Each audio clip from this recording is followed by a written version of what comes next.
هي الحلقات تحفظني بآيات من القرآن، هي الحلقات تملأني بحب المصطفى العدنان، هي الحلقات تحفظني بآيات من اعوذ باللہ من الشیطان الرجیم، بسم اللہ الرحمن الرحیم۔ ناظرین کرام، السلام علیکم ورحمۃ اللہ وبرکاتہ۔ انشاءاللہ تبارک و تعالی آج ہم لوگ پڑھیں گے الترکیب کا سبق نمبر 9، مبتدا اور خبر کے بارے میں ضروری باتیں اور ان کی پہچان کے قواعد۔ اب تک جو ہے وہ ہماری تقریباً جو ہے 47 کلاسز جو ہے وہ ہو چکے ہیں۔ انشاءاللہ تبارک و تعالی آج ہماری جو ہے وہ کلاس نمبر 48 جو ہے وہ ہوگی، اور ان کلاسز میں جو ہے وہ ہم لوگ اب تک جو ہے وہ تقریباً ہم لوگ 8 قواعد جو ہے وہ مکمل پڑھ چکے ہیں، اس کا اجرا بھی جو ہے وہ ہم لوگ کر چکے ہیں، اور 3 مشقیں مکمل ہو چکی ہیں۔ چوتھی مشق جو ہے وہ چل رہی ہے، اور چوتھی مشق میں بھی آج انشاءاللہ تبارک و تعالی آخری ہی ترکیب ہے، ترکیب نمبر 12، اور اس کے بعد انشاءاللہ تعالی یہ والی مشق بھی ہماری ختم ہو جائے گی۔ پھر انشاءاللہ تعالی قاعدہ نمبر 9 کا آغاز کریں گے، پھر اس سے متعلقہ جو مشق ہوگی انشاءاللہ تعالی ہم لوگ اس کو پڑھیں گے۔ تو چلتے ہیں، دیکھتے ہیں کہ ہماری آخری والی ترکیب جو ہے وہ کیا ہے اس مشق کی۔ الانسان عبد الاحسانی۔ اب یہاں پر یہ الانسانوں کے اوپر ہم لوگ غور کر کے دیکھتے ہیں کہ یہ الانسان معرفہ ہے یا نکرہ، تو آپ کا جواب یہ ہوگا کہ یہ ہے معرفہ۔ اچھا، یہ معرفہ کیوں ہے؟ اس وجہ سے معرفہ ہے کیونکہ اس پر الف لام داخل ہے، اور الف لام داخل ہوتا ہے تو وہ معرف باللام ہوتا ہے، اور جو معرف باللام ہوتا ہے وہ معرفہ ہوتا ہے۔ تو ہمیں ایک معرفہ مل گیا، ٹھیک ہے، یہ ہمیں ایک معرفہ مل گیا۔ اور یہ عبد، یہ کیا ہے؟ یہ عبدن جو ہے یہ معرفہ ہے یا نکرہ؟ تو ہم اس کے اوپر غور کر کے دیکھتے ہیں کہ یہ معرفہ ہے یا نکرہ۔ تو ہم نے غور کیا، نہ یہ معرف باللام ہے، نہ یہ اس میں علم ہے، نہ ہی اس میں موصولہ، نہ ہی اس میں اشارہ، اور نہ ہی اس میں ضمیر، یعنی معرفہ کی کوئی بھی اقسام میں سے یہ کوئی سی بھی قسم نہیں ہے، تو لہذا یہ کیا ہوگا؟ یہ ہوگا نکرہ۔ الاحسانی، یہ کیا ہے؟ یہ الاحسانی یہ ہے معرفہ۔ تو اب آپ کو یہاں پر ایک نکرہ مل گیا، ایک معرفہ مل گیا۔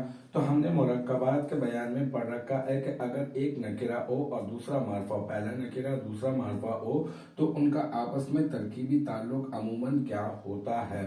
تو ان کا آپس میں ترکیبی تعلق ہوتا ہے کہ اگر پہلا نکرہ ہو دوسرا معرفہ ہو تو وہ بنتے ہیں مضاف، مضاف الیہ۔ تو اس طرح سے ہم اسے بنا دیں گے مضاف، مضاف الیہ، ٹھیک ہے۔ اب مضاف اپنے مضاف الیہ سے مل کر کیا بنتا ہے؟ مضاف اپنے مضاف الیہ سے مل کر بنتا ہے مرکب اضافی۔ اب ہمیں ایک معرفہ مل گیا شروع میں، اور اس کے بعد ایک ہمیں مل گیا مرکب اضافی۔ تو ہم نے جو ہے وہ قاعدہ نمبر 8 میں یہ پڑھا تھا کہ اگر آپ کو ایک معرفہ مل جائے اور اس کے بعد اگر آپ کو مرکب اضافی مل جائے تو آپ کیا کریں گے؟ آپ معرفہ کو مبتدا بنا دیں گے اور اس مرکب اضافی کو خبر بنا دیں گے۔ تو اب آپ اس طرح سے ترکیب کر سکتے ہیں کہ اس کو معرفہ کو آپ بنا دیں گے مبتدا، اور اس کو کیا بنا دیں گے؟ اس کو آپ بنا دیں گے خبر، ٹھیک ہے۔ اب یہ مبتدا اپنی خبر سے مل کر یہ کیا ہو جائے گا؟ یہ بن جائے گا جملہ اسمیہ خبریہ، ٹھیک ہے، یہ جملہ اسمیہ خبریہ ہو جائے گا۔ تو اب اس کے ہم یہ پورا کا پورا جو اجرا تھا وہ ہم لوگ کر چکے۔ اب اس کی پوری باقاعدہ طور پہ ترکیب کس طرح سے ہوگی؟ وہ اس طرح سے کہ ہم کہیں گے الانسان مبتدا، اور عبد یہ بن گیا مضاف، اور الاحسانی یہ ہو گیا مضاف الیہ، ٹھیک ہے۔ اچھا، پھر مضاف اپنے مضاف الیہ से मिलकर क्या बना, मुरक्कब इजाफी। और मुरक्कब इजाफी होकर मुब्तदा की खबर, ठीक है। और फिर मुब्तदा अपनी खबर से मिलकर जुमला इस्मिया खबरिया हुआ। एक मरतबा मैं आपको इसकी पूरी की पूरी तरकीब मैं आपको बता देता हूँ। ये अल इंसानु अब्दुल इहसानी, इसकी हम लोगों ने तरकीब करनी थी, तो हमने कहा ये अल इंसानु जो है ये बन गया मुब्तदा, ठीक है, क्योंकि मारफा है, शुरू में आया है तो हमने इसको मुब्तदा बना दिया। और ये अब्द जो है ये बन गया मुदाफ, ठीक है।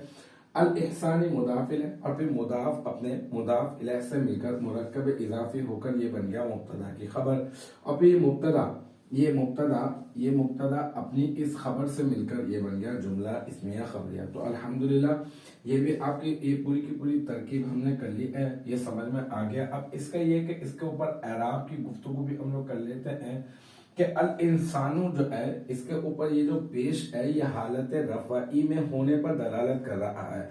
तो हम ये कहेंगे ये हालत रफ़ाई में क्यों है, इस वजह से हालत रफ़ाई में है कि ये मुब्तदा बन रहा है और मुब्तदा जो होता है वो हालत रफ़ाई में ही होता है, तो इस वजह से ये हालत रफ़ाई में है। अच्छा, तो इसके ऊपर अगर हम लोग ये बात करें कि इसके ऊपर तनवीन क्यों नहीं आया है, तो हम कहेंगे क्योंकि ये मुअर्रफ बिलाम है और जिस इसम पर अलिफ लाम दाखिल होता है उस पर तनवीन नहीं आती है। अब्दुन की अगर बात करें कि ये जो है वो हालत रफ़ाई में है या हालत नसबी में है या हालत जरी में, तो आपका जवाब ये होगा कि ये हालत रफ़ाई में है। और हालत रफ़ाई में क्यों है, क्योंकि ये खबर बन रहा है। इसके ऊपर तनवीन क्यों नहीं आई, क्योंकि ये मुदाफ है, क्योंकि ये अकेला तो खबर नहीं बन रहा बल्कि ये मुदाफ अपने मुदाफ इलैह से मिलकर ये अब अल इहसानी के साथ मिलकर ये फिर खबर बन रहा है। तो इस वजह से कि ये मुदाफ है तो इस वजह से तनवीन नहीं आई। और हालत रफ़ाई में क्यों है, क्योंकि ये खबर बन रहा है और खबर जो है वो हालत रफ़ाई में ही होती है। अल इहसानी जो है इसका ताल्लुक इसके साथ है, अब्द के साथ, तो हम ये कहेंगे अल इहसानी कौन सी हालत में, हालत रफ़ाई में है या हालत नसबी में या हालत जरी में, तो हम कहेंगे हालत जरी में, क्योंकि इसके नीचे कसरा है और कसरा जो है वो हालत रफ़ाई में होने पर ही दलालत करता है। तो हम ये कहेंगे यहाँ पर कि ये जो है हालत जरी में है। और हालत जरी में क्यों है, क्योंकि ये मुदाफ इलैह है और मुदाफ इलैह जो होता है वो मजरूर होता है। तो अल इंसानु अब्दुल इहसानी, इसके ऊपर हम लोगों ने गुफ्तगू कर ली, एराब की भी गुफ्तगू कर ली और इस तरह से हमने इसका इजरा भी कर लिया और फिर बाकायदा तौर पर पूरे के पूरे जुमले की तरकीब भी कर ली है। तो अल्हम्दुलिल्लाह अल्लाह तबारक व तआला का बहुत बड़ा एहसान है कि अल्लाह ताला ने हम लोगों को ये तौफीक दी है कि हमने अब तक जो है वो तकरीबन जो है वो इस सबक नंबर 9 के मुब्तदा और खबर के बारे में ज़रूरी बातें और इनकी पहचान के कवाइद, इसके पूरे के पूरे 8 कवाइद हम लोग पढ़ चुके हैं। और बाकायदा तौर पर जो इन कवाइद से मुताल्लिका जो मशकें हैं उन मशकों को भी पूरा का पूरा अल्हम्दुलिल्लाह हल कर चुके हैं। ये हमारी आखिरी वाली मशक थी, ये चौथी वाली मशक जो थी मशक नंबर 4, इसकी ये आखिरी तरकीब थी जो अल्हम्दुलिल्लाह हमने इख्तिताम कर ली है। तो उम्मीद है कि यहाँ तक इस जो बात है वो आपके समझ में आ गई होगी इंशाअल्लाह तबारक व तआला। नेक्स्ट टाइम अगली वीडियो अगली क्लास के साथ मुलाकात होगी। जब तक आप अपना बहुत ख्याल रखिएगा। व आखिरु दावाना अनिल हम्दुलिल्लाहि रब्बिल आलमीन।